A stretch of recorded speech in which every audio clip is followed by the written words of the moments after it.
Hi everyone, उम्मीद है आप सब अच्छे होंगे। आज हम आपके लिए बेन जॉनसन और उनका work every man in his humour इस पर बेस्ड क्वेश्चन आंसर के साथ आए हैं। और जैसा कि आप जानते हैं कि हम पहले ही इसके 2 सेशन कंप्लीट कर चुके हैं। उसमें हमने every man in his humour के बारे में भी बात करी है, जो इनका वर्क है, जिसके द्वारा इन्होंने कॉमेडी ऑफ ह्यूमर ये एक जॉनरा इंग्लिश लिटरेचर को दिया, उसको पॉपुलराइज किया। और कुछ बात हमने बेन जॉनसन की भी की है पिछले सेशंस में। तो अगर आपने वो नहीं देखे हैं तो देखिए जा कर के चैनल पर, सारी वहाँ प्लेलिस्ट मौजूद हैं। टॉपिक वाइज आपको वीडियोस वहाँ एलटी ग्रेड मेंस राइटिंग के लिए आपको मिल जाएंगे। पीडीएफ की बात है तो वो आपको टेलीग्राम चैनल पर मिल जाएंगे, और टेलीग्राम का लिंक वो आपको डिस्क्रिप्शन में मिल जाएगा। तो सब कुछ मौजूद है, बस आपको पढ़ना है मन लगा के, ठीक है। चलिए, तो आज जो हम क्वेश्चन आंसर शुरू करेंगे ना, वो 6 से शुरू करेंगे, क्योंकि 5वें तक अपन 2 सेशन में बात कर चुके हैं। तो क्वेश्चन नंबर 6 क्या कहता है, आइए देखते हैं। How did Jonson's classical influence, जैसे होरेस, एरिस्टोफेन्स या Plautus, contribute to the structure and theme of his pledge.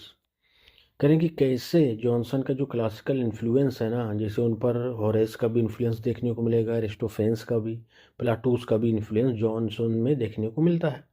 तो उनका ये प्रभाव जो है कैसे योगदान देता है उनके स्ट्रक्चर में, प्लेस के स्ट्रक्चर में और थीम में, ये डिस्कस करना है। चलिए, अच्छा क्वेश्चन है, आने की उम्मीद कर सकते हैं आप एलटी ग्रेड में। शब्द थोड़े बदल सकते हैं, एग्जैक्ट मुश्किल है जो मिले आपको।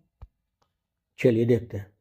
Ben Jonson was deeply influence, बहुत डीपली जो है वो इन्फ्लुएंस थे।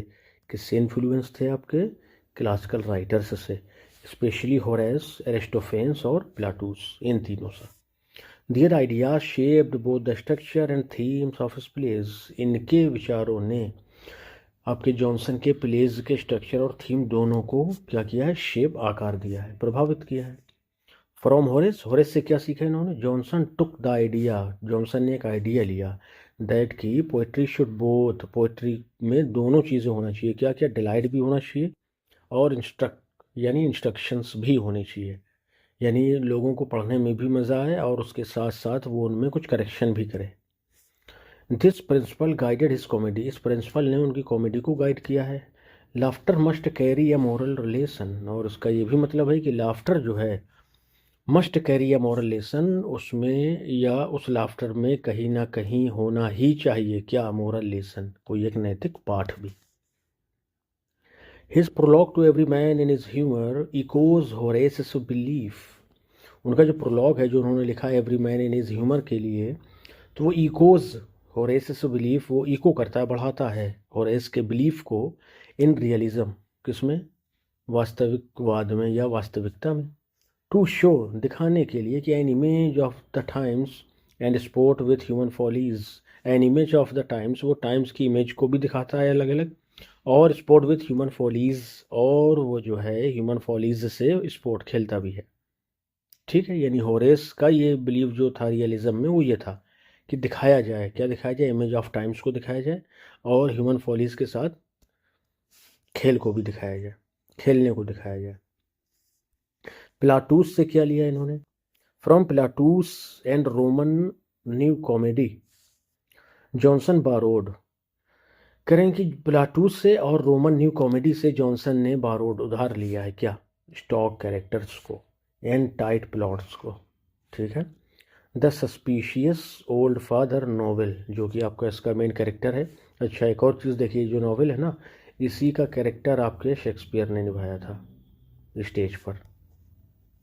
ठीक है, एडवर्ड के पिता हैं ये, तो इनका जो कैरेक्टर है वो शेक्सपियर ने ही निभाया था। ठीक है। चलिए, द ब्रेगार्ड सोल्जर बोबाडिल, ये बहुत फेंकने वाला सिपाही है, लंबी लंबी छोड़ देगा, जहाँ बहादुरी की जरूरत होगी वहाँ दुम दबा के भाग लेगा। The clever servant Brainworm, और ये वो व्यक्ति है जो पूरे जितने भी कैरेक्टर हैं सबको नचाता है, किस वजह से? अपने डिस्गाइज से। Are directly modelled on Plautine types, ये प्लॉटाइन टाइप्स से बिल्कुल पूरी तरह से मॉडल हैं, उन पे मॉडल किए गए हैं, उन्हीं से प्रभावित हैं, उन्हीं की एक तरह से कहिए कि शेडो हैं। लाइक प्लाटूज की तरह Johnson loved complications of disguise. Johnson भी प्लाटूज की तरह कॉम्प्लिकेशंस ऑफ डिस्गाइज, भेष बदलने की जटिलता को बहुत पसंद करते थे। एंड ट्रिकरी, और ट्रिकबाजी को भी बहुत पसंद करते थे। Which are central to every man in his humour, और यही वो चीज़ है जो सेंट्रल है every man in his humour, उनकी कॉमेडी में। बिल्कुल सही। चलिए, फ्रॉम एरिस्टोफेन्स जॉनसन ने इनहेरिट किया क्या? The spirit of satire, satire की आत्मा, स्पिरिट, सोशल क्रिटिसिज्म को भी। Aristophanic comedy attacked political and social corruption, जो एरिस्टोफेनिक कॉमेडी थी वो पॉलिटिकल, राजनीतिक और सोशल, सामाजिक करप्शन, भ्रष्टाचार पर अटैक करती थी। जॉनसन ने भी लाइकवाइज इसी तरह से यूज्ड सटायर का यूज़ किया है to mock the follies of London society, London society की फॉलीज को का उपहास उड़ाने के लिए और उसके थ्रू ही उसमें करेक्शन करने के लिए। His war of the theatres, उनका जो वॉर ऑफ थिएटर्स है ना, विथ राइवल्स लाइक मार्स्टन, जैसे कि उनके जो राइवल थे मार्स्टन हो गए उनमें से। ऑल्सो इकोज एरिस्टोफेन्स, इन्होंने भी इको किया, बढ़ाया Aristophanes personal tax on fellow poets. कह रहे हैं जैसे एरिस्टोफेन जो है वो अटैक किया करते थे पर्सनल अटैक किस पर? फेलो पोएट्स पर, तो ऐसे ही इन लोगों ने भी की। आगे देख लेते हैं। स्ट्रक्चर में Jonson followed Aristotelian unities of time, place and action. यानी कि अगर आप स्ट्रक्चर की बात करिए ना, तो जॉनसन ने एरिस्टोटेलियन यूनिटीज को क्या किया है? फॉलो किया है। टाइम, प्लेस और एक्शन, ये 3 यूनिटी होती है, हम सभी जानते हैं। More closely than most of his contemporaries, ज़्यादा क्लोजली इन्होंने यूज़ किया है अपने कंटेम्प्रेरीज की अपेक्षा। कंटेम्प्रेरी मतलब उन्हीं के समकालीन, जो उनके साथ में रहे हैं उस एज में। जैसे शेक्सपियर ही ले लीजिए, ना दूर जाइए, शेक्सपियर ने कभी इसका यूज़ ही नहीं किया एक आध प्ले को छोड़ करके। Every man in his humour जो है unfolds in a single day, ये एक सिंगल डे की कहानी है लंदन में। विथ ऑल इवेंट्स इंटरलिंक्ड, सभी जो घटना है वो आपस में जुड़ी हुई हैं। रिफ्लेक्टिंग क्लासिकल डिसिप्लिन, और ये क्लासिकल डिसिप्लिन दिखाती हैं कि कोई भी घटना किसी दूसरे से अलग नहीं है। 10 इस प्रकार से जॉनसन्स क्लासिकल इन्फ्लुएंसेस, जॉनसन्स के जो क्लासिकल इन्फ्लुएंसेस हैं ना, gave his plays moral purpose, उनके प्लेज को नैतिक उद्देश्य देते हैं, सटायरिकल एज देते हैं, एंड स्ट्रक्चरल प्रिसिजन भी देते हैं। प्रिसिजन मतलब कोई ऐसी बात या इस तरह से उसको व्यक्त करना है कि वो सीधे जो है निशाने पे लगे जाके, प्रिसाइज हो, कम शब्द हो लेकिन सीधे पॉइंट पे, निशाने पे। ही अडॉप्टेड एंशियंट मॉडल्स, उन्होंने एंशियंट मॉडल्स को भी अडॉप्ट किया, जैसे to Elizabethan life, creating the comedy of humours. करेंगे उन्होंने एंशियंट मॉडल्स को अडॉप्ट किया टू एलिजाबेथन लाइफ पर। अडॉप्ट ये शायद वो वाला नहीं जो अपन समझ रहे हैं। चलिए इसको डिस्कस ही कर लेते हैं। एक होता है अडॉप्ट, इसका मतलब क्या होता है? ग्रहण करना। और ये जो अडॉप्ट लिखा है ना, ADA, यहाँ पर O है, PT, इसका मतलब होता है अनुकूल बनाना, है ना, अपने आप को ढालना। तो इन्होंने क्या किया है? ही अडॉप्टेड एंशियंट मॉडल्स, है तो उन्होंने एंशियंट मॉडल्स को अनुकूल बनाया किसके? एलिजाबेथन लाइफ के, एलिजाबेथन सोसाइटी के।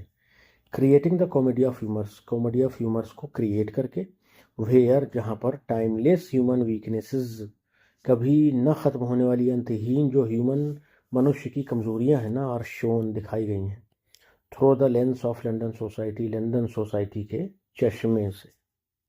ठीक है भाई, तो ये क्वेश्चन हो गया हमारा। तीनों की हमने बात कर ली कि कैसे जॉनसन जो क्लासिकल इन्फ्लुएंस से बहुत ज़्यादा प्रभावित हैं, जिनमें होरेस, एरिस्टोफेन और प्लाटूस स्पेशली, तो उनका क्या योगदान रहा, तीनों से क्या क्या योगदान रहे। होरस से इन्होंने क्या लिया? The idea that poetry should be both, एक वैसा विचार कि पोइट्री डिलाइटेड भी होनी चाहिए, इंस्ट्रक्टिव भी होनी चाहिए। ठीक है। प्लाटूस से इन्होंने क्या लिया? बारोड स्टॉक कैरेक्टर्स और टाइट प्लॉट्स लिए। ठीक है।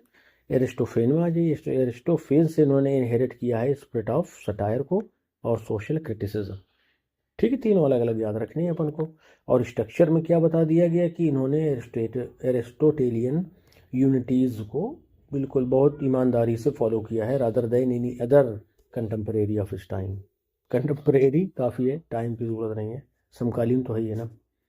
चलिए नेक्स्ट देखिए, ये सुपरफ्लुअस यूज़ कहलाता है, जहाँ पे यूज़ नहीं वहाँ पर भी आप उसका यूज़ कर दीजिए। जैसे I will come in evening time. अब यहाँ इवनिंग का मतलब शाम, और उसी में समय भी साथ में मौजूद है ना, उसमें तो टाइम की ज़रूरत नहीं है, वही चीज़ है, ये सुपरफ्लुअस कहलाता है इंग्लिश की भाषा में। चलिए भाई क्वेश्चन नंबर 7 देखिए, compare the comedy of manners and comedy of humours with reference characters and ten and their names. ये हटा भाई, बेहोश कर दोगे 10 एग्जाम्पल पूछ के, अरे ये ना होगा यहाँ पे। ठीक है, एंड दियर थीम्स पर्पस, मतलब उनके कैरेक्टर को, थीम को और पर्पस को ध्यान में रखते हुए आपको कॉमेडी ऑफ मैनर और कॉमेडी ऑफ ह्यूमर, इन दोनों में क्या करना है, तुलना करनी है। ठीक है भाई, कंपेरिजन करना है। चलिए शुरू करते हैं। The comedy of humours and the comedy of manners are two distinct traditions of English drama. ये इंग्लिश ड्रामा की दो अलग अलग परंपराएं हैं। दो both use satire and realism, जबकि दोनों में सटायर भी यूज होता है और रियलिज्म भी यूज होता है, लेकिन फिर भी ये डिस्टिंक्ट ट्रेडिशंस, अलग अलग दो परंपराएं हैं इंग्लिश ड्रामा की। The comedy of humours pioneered by Ben Jonson. Comedy of humours जो है वो pioneered by Ben Jonson, Ben Jonson ने इसकी शुरुआत करी। Is based on the medical theory, वो मेडिकल थियरी पे बेस है। और वो क्या है कि ह्यूमन बिहेवियर जो है ना is ruled by dominant humours, वो डोमिनेंट ह्यूमर्स के द्वारा क्या होता है, रूल्ड होता है। जैसे वो क्या क्या फ्लूइड हो सकते हैं, ब्लड है, फ्लेम है, येलो बाइल है और ब्लैक बाइल है, जिसमें जो ज़्यादा होगा ना वो उसी के कंट्रोल में रहेगा या वैसा ही व्यवहार करेगा। When one humour controls a character, जब कोई एक ह्यूमर कैरेक्टर को कंट्रोल करता है, इट प्रोड्यूसेस एन एक्सेजुरेटेड पर्सनालिटी, वो जो है एक एक्सेजुरेटेड पर्सनालिटी को प्रोड्यूस करता है। In Jonson's every man in his humour Kitely is consumed by jealousy. Kitely जो है वो जेलसी से कंज्यूम्ड है, मतलब उसी में अपनी जलन के ही घेरे में बेचारा घिरा हुआ है और ख़त्म हुआ जा रहा है। जबकि बॉबडील जो है वो कावर्डली बोस्टिंग से घिरा हुआ है, एंड स्टीफन जो है बाय फूलिश प्राइड, मूर्खतापूर्ण घमंड से वो भरा हुआ है। तो ये तीनों अलग अलग ह्यूमर्स से क्या है, कंट्रोल्ड है, रूल्ड है। ये काइटली किससे है, जेलसी से, बॉबडील कावर्डली बोस्टिंग से, एंड स्टीफन जो है वो फूलिश प्राइड से। ठीक है, कंट्रोल्ड है, रूल्ड है। एज काइटली डिक्लेयर्स, जबकि जैसे कि काइटली डिक्लेयर करता है कि my wife is my heaven, मेरी जो पत्नी है ना वो स्वर्ग है मेरा। But if she plays false, लेकिन अगर उसने मुझे धोखा दिया तो I will tear down the firmament. इसकी हम कई बार बात कर चुके हैं, अब तक याद हो गया होगा आपको, और याद रखना पड़ेगा आपको अगर नहीं हुआ है, अगर अच्छे से लिखना है तो। जब आप अपना रेफरेंस देते हैं ना ड्रामा के अंदर से किसी कैरेक्टर का विथ डायलॉग, तो उसका इंप्रेशन ये अलग होता है कि यार ये किसी विद्वान की कॉपी है, तो विद्वान तो है ही है हम और आप, है ना। वो विद्वता अपनी दिखानी है हमें बस, और दिखाएंगे भी, है ना। तो वो क्या कहता है कि मेरी वाइफ जो है ना मेरा स्वर्ग है भाई, लेकिन अगर उसने मुझे धोखा दिया, अगर वो मुझसे झूठ का खेल खेलेगी ना, तो I will tear down the firmament, मैं आकाश को फाड़ दूंगा या आकाश को गिरा दूंगा। तो हम जो इसका आपको समझाने के लिए मतलब बताते हैं वो ये कि वो मेरा स्वर्ग है, और अगर उसने मुझे धोखा दिया ना तो मैं आकाश को उसी स्वर्ग के ऊपर गिरा दूंगा। ठीक, चलिए we see how his humour dictates his entire life. हम देखते हैं कि उसका ह्यूमर कैसे डिक्टेट हिज इंटायर लाइफ, उसकी पूरी ज़िंदगी की कथा जो है वो लिख देता है, सुनाता है हमें डिक्टेट बोल करके। डिक्टेट वैसे क्या होता है भाई, बोल करके लिखाना। ठीक है, अब पैराडाइज लॉस्ट को ध्यान करिए, मिल्टन अंत्योज को है 1652 में। 1660 के बाद से इन्होंने क्या किया, पैराडाइज लॉस्ट को लिखना शुरू करा। एग्जैक्ट ईयर नहीं ध्यान है, लेकिन 1667 में कंप्लीट हो गया, ये एग्जैक्ट बात है। ठीक, एग्जैक्ट वो 65 नहीं सर, शायद 65 में कंप्लीट हुआ था और 67 में पब्लिश हुआ था, देख लीजिएगा इसको। तो वो डिक्टेट कराते थे, कभी अपनी बेटियों के थ्रू, कभी अपनी वाइफ के थ्रू, कभी अपने दोस्तों के थ्रू, बोल बोल कर लिखवाते थे। ठीक है भाई, तो ये डिक्टेट होता है। तो ये डिक्टेट करता है क्या, हिज एंटायर लाइफ, उसकी पूरी जिंदगी को। The purpose of this comedy, इस कॉमेडी का जो पर्पज है ना, इस मोरल रिफॉर्म, वो मोरल रिफॉर्म है। जॉनसन विश्वास करते थे कि ड्रामा को होना चाहिए, drama should sport with human follies, के ड्रामा को ह्यूमन फॉलीज के साथ खेलना चाहिए, नॉट विथ क्राइम्स, अपराध के साथ नहीं। क्यों? Because crimes demand punishment. ठीक है, ये इन्हीं के शब्द हैं। Bye contrast the comedy of manners जो है ना, डेवलप्ड ड्यूरिंग द रेस्टोरेशन, ये रेस्टोरेशन के दौरान डेवलप हुई। रेस्टोरेशन का कौन है भाई? लीडर, पोएट, ध्यान करिए, जॉन ड्राइडन। 2 क्वेश्चन आए थे आपके एलटी में इससे, कि ऑल फॉर लव लिख करके ड्राइडन ने किस एज में अपना नाम कमाया, तो रेस्टोरेशन था। और फिर एक और था कि ऑल फॉर लव या रेस्टोरेशन, दोनों से ऑल फॉर लव इन्होंने कब लिखी, तो वो भी रेस्टोरेशन पीरियड था। 2 क्वेश्चन थे आपके। पोर्ट्रेज द मैनर्स, वो मैनर को पोर्ट्रे करता है। कौन? कॉमेडी ऑफ मैनर्स, फैशंस को, vices of the aristocratic society, और एरिस्टोक्रेटिक सोसाइटी के अवगुणों को। राइटर्स जैसे कि कॉन्ग्रीव हैं आपके, विशरले हैं, हाईलाइट विटी डायलॉग, वो विटी डायलॉग को हाईलाइट करते हैं, सोशल इंट्रीग को हाईलाइट करते हैं, और एंड मैरिटल गेम्स, और शादी के खेल को भी क्या करते हैं? हाईलाइट करते हैं। The focus is not on inner humours, focus जो है वो इनर ह्यूमर पर नहीं होता है, बट ऑन एक्सटर्नल बिहेवियर, बल्कि बाहरी बिहेवियर पर होता है। Shaped by a corrupt and fashionable world, जो कि आकार पाया है, जो व्यवहार है एक्सटर्नल, किससे? करप्ट एंड फैशनेबल वर्ल्ड, इस भ्रष्ट और फैशनेबल दुनिया से, जिसने, जो जिस शरीर ने या जिस भी व्यवहार ने अपने आप को ढाल लिया है, किसके हिसाब से? करप्ट और फैशनेबल वर्ल्ड के हिसाब से ना, तो ये उसको दिखाता है, ना कि इनर ह्यूमर्स को। फॉर एग्जाम्पल, जैसे कि इन कॉन्ग्रीव के the way of the world में, the brilliance lies in clever repartee, एक क्लेवर रिपार्टी बातचीत में जो है झूठ बोलता है, रादर देन मोरल सीरियसनेस, किसी नैतिक गंभीरता की अपेक्षा। क्लेवर रिपार्टी मतलब कन्वर्सेशनल, जो कन्वर्सेशन हो 2 लोगों के बीच में, और वो कैसी हो? बुद्धिमानी से, विट से भरी हुई, और उसी में वो झूठ बोलता है।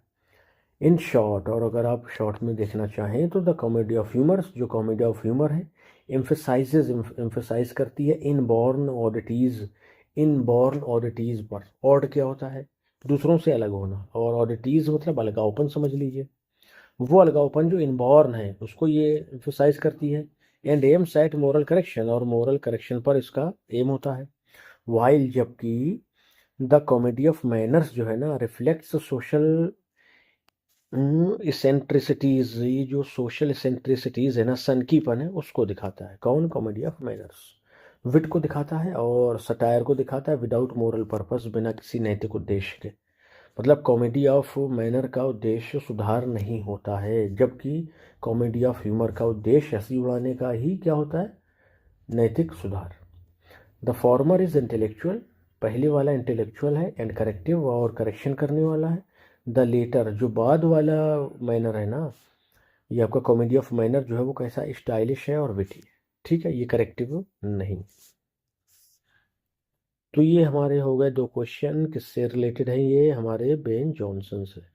ठीक है भाई, और उनकी every man in his humour से, और कहिए तो कॉमेडी ऑफ ह्यूमर से भी।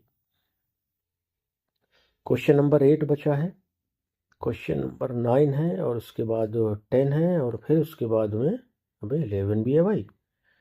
तो एक और अपन निपटा लें, है ना? 8 और निपटा लीजिए, फिर लास्ट वाले में 3 और कर लेंगे अपन। चलिए देखिए, justify that Ben Jonson every man in his humour is a classical comedy. Justify करिए कि जो बेन जॉनसन की every man in his humour है, वो क्लासिकल कॉमेडी है।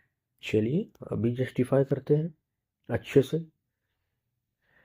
तो आंसर में आइए, Ben Jonson every man in his humour, जो कि 1598 में आई, इज राइटली कॉल्ड, इसे बिल्कुल सही कहा जाता है कि ये क्लासिकल कॉमेडी है। क्यों? बिकॉज, क्योंकि it follows the rules of classical drama, ये क्लासिकल ड्रामा के रूल्स को फॉलो करती है। And introduces the comedy of humours, और कॉमेडी ऑफ ह्यूमर को इंट्रोड्यूस करती है। ठीक है। क्लासिकल ड्रामा के रूल्स से क्या मतलब, इन्होंने एरिस्टोटेलियन क्या टाइम प्लेस एक्शन जो यूनिटी है ना उसको अच्छे से फॉलो किया है। फर्स्टली, सबसे पहले Jonson bases his play, Jonson आधार रखते हैं अपने इस प्ले का on the classical theory of humours, humour की क्लासिकल थ्योरी पर। अकॉर्डिंग टू हिम, उनके अनुसार, some one peculiar quality does so possess a man, कि कुछ न कुछ किसी व्यक्ति में ऐसा होता है, ऐसा गुण होता है, that it does draw all his effects, जो उसके सारे प्रभावों को उसमें दिखाया जाता है, दिखता है। हिज स्पिरिट्स, उसके स्पिरिट्स में भी, उसके उत्साह में भी, एंड हिज पावर्स, उसकी ताकत में भी, all to run one way, सभी एक तरफ बस दौड़े जाते हैं, किसके असर में, जो एक विशेष ह्यूमर जो उसके ज़्यादा है, ब्लड हो, चाहे वो फ्लेम हो, येलो बाइल हो या ब्लैक बाइल हो, चारों में से कोई एक ज़्यादा है तो उसी के असर उसकी पूरी ज़िंदगी में दिखाई देंगे, उसकी ताकत में, उसके काम करने के उत्साह में, और उसके जो है क्वालिटीज़ जो होंगी ना तो उसी से प्रभावित होंगी। ठीक है भाई। इन द प्ले, इस प्ले में, each character is dominated by a single humour, हर एक जो आपका कैरेक्टर है ना वो dominated by a single humour, एकमात्र ह्यूमर से कैसा है, डोमिनेटेड है। Kitely is obsessed with jealousy, जो काइटली है वो जलन से भरा हुआ है बेचारा, और कहता रहता है कि my wife is my heaven, but if she plays false I will tear down the firmament, कहता है कि मेरी जो पत्नी है ना वो मेरा स्वर्ग है, लेकिन अगर उसने मुझे धोखा दिया तो मैं इस आसमान को उसी स्वर्ग ऊपर ला के पटक दूंगा। अच्छा, बॉबरडिल क्या है, बोस्ट ऑफ ब्रेवरी, बहुत फेंकता है बहादुरी, बहादुरी किससे बड़े सुनाता है लंबे लंबे फेंक के, बट लेकिन प्रूव अ कावर्ड, जब उसकी एक्शन की बारी आती है तो वहाँ कायर वो प्रूव हो जाता है, भाग जाता है छोड़ के मुसीबत के समय। Stephen is proud of trivial things, और जो स्टीफन का कैरेक्टर है ना वो अपनी छोटी छोटी चीज़ों पर घमंड करता है। दीज एक्सेजरेटेड टाइप्स, ये एक्सेजरेटेड जो टाइप्स है ना, रिजेंबल, मिलते हैं, किससे, द स्टॉक फिगर्स से मिलते हैं, ऑफ ग्रीक के, एंड रोमन कॉमेडी, और रोमन कॉमेडी से। ठीक है भाई। चलिए आगे देखते हैं। सेकेंडली क्या है, the play follows the classical unities, और ये जो प्ले है ना क्लासिकल यूनिटीज को फॉलो करता है। जैसे कि आपको बताया, the action takes place in London, London में ही, यानी एक ही जगह पर जो है एक्शन होता है, with in a single day, 24 घंटे के अंदर होता है, ये टाइम हो गया, अराउंड वन सेंट्रल प्लॉट, और एक ही प्लॉट होता है। ठीक है, तीनों यूनिटीज हो गई। द अटेम्प्ट्स ऑफ नोवेल, और ये जो नोवेल हैं ये कौन है, एडवर्ड के पिता हैं, और इनका कैरेक्टर हमने अभी आपको बताया कि जो नोवेल है ना इनका कैरेक्टर निभाने वाले जो थे वो थे हमारे शेक्सपियर। ठीक है, ये भी क्वेश्चन हो सकता है या आप लिख सकते हैं आंसर में, और लगेगा कि आपको बड़ी गहरी जानकारी है भाई। वॉच ओवर हिज सन, वो अपने बच्चे पर जो है हमेशा नज़र रखते हैं। दिस क्लोज स्ट्रक्चर, ये क्लोज जो स्ट्रक्चर है ना रिफ्लेक्ट्स, दिखाता है, एरिस्टोटल्स रूल्स, एरिस्टोटल के या अरस्तु के रूल्स को, नियमों को, एंड सेपरेट्स जॉनसन, और जॉनसन को क्या करता है, अलग करता है, फ्रॉम शेक्सपियर्स रोमांटिक कॉमेडीज़, या जॉनसन की जो कॉमेडी है उससे शेक्सपियर की कॉमेडीज से अलग करता है। ठीक है भाई। क्यों, क्योंकि जो शेक्सपियर थे वो यूनिटीज़ फॉलो ही नहीं करते थे, बड़े ही मुश्किल में एक्शन में जो कर लें तो कर लें। थर्डली, तीसरा देखिए भाई, Johnson gives us a realistic picture of London life, इस कॉमेडी के थ्रू जॉनसन ने हमें एक रियल पिक्चर दिखाई है, कहाँ की, लंदन लाइफ की। कैरेक्टर्स जैसे कि कॉब है, द वाटर कैरियर जो कि वाटर कैरियर है, जस्टिस क्लीमेंट है, रिप्रेजेंट ऑर्डिनरी सिटीजन, ये ऑर्डिनरी सिटीजन्स को रिप्रेजेंट करते हैं। देखिए नाम क्या है, जस्टिस क्लीमेंट, लग रहा है कि बहुत बड़े कोई आदमी होंगे। ये भी एक तरह का सटायर है भाई। The satire is not an crime on crimes, जो इनके सटायर है ना वो अपराधों पर नहीं है, बट ऑन ह्यूमन फॉलीज, वो ह्यूमन फॉलीज पर हैं। As Jonson declares in his prologue, जैसा कि जॉनसन ने अपने प्रोलॉग में कहा है, घोषणा करी है कि ही विल प्रेजेंट डीड्स, वो कामों को दिखाएंगे, एंड लैंग्वेज, और भाषा को दिखाएंगे, such as men do use, जैसा कि उस वक्त के इंसान यूज़ करते हैं एलिजाबेथन एज के, एंड पर्सन्स, और लोगों को दिखाएंगे, such as comedy would choose, जिन्हें कॉमेडी खुद चुन लेगी, बिल्कुल सही है कि कॉमेडी की जो थीम है, उसका जो उद्देश्य है, उसमें जो फिट बैठेगा उसी तरह के कैरेक्टर, उसी तरह की भाषा और उसी तरह के काम उसमें आपको देखने को मिलेंगे। When she would show an image of the times, जब वो दिखाना चाहेगी इमेज ऑफ टाइम, अपने समय की एक तस्वीर को। बिल्कुल सही बात है।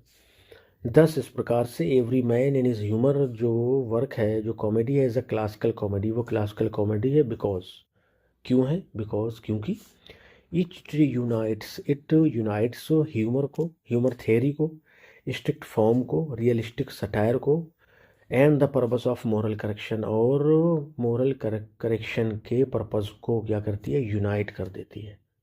ठीक है, फिर ध्यान दीजिए, ह्यूमर को, स्ट्रिक्ट फॉर्म को, रियलिस्टिक सटायर को और पर्पस ऑफ मोरल करेक्शन, इन सभी को क्या करती है? यूनाइट करती है ये। थ्रो लाफ्टर, अपनी अपने उपहास की वजह से, हंसी की वजह से। ठीक है भाई, तो ये हो गया क्वेश्चन नंबर 8। देखिए, कोशिश क्या किया करिए कि पहले जो है पीडीएफ निकलवा लीजिए, है ना, एक बार उसको पढ़ लीजिए, फिर वीडियो ओपन करिए, वीडियो देखते जाइए और जो मेन मेन लगे तो उसमें पीडीएफ में मार्क करते जाइए। और साइड में जगह है तो वहाँ यहाँ वहाँ आप लिख भी सकते हैं, यहाँ पर कुछ नोट कर लीजिए, कुछ इधर नोट कर लीजिए, सब जगह अपनी है ना। जब इस तरह से आप पढ़ेंगे ना तो बस मज़ा आ जाएगा फिर आपको।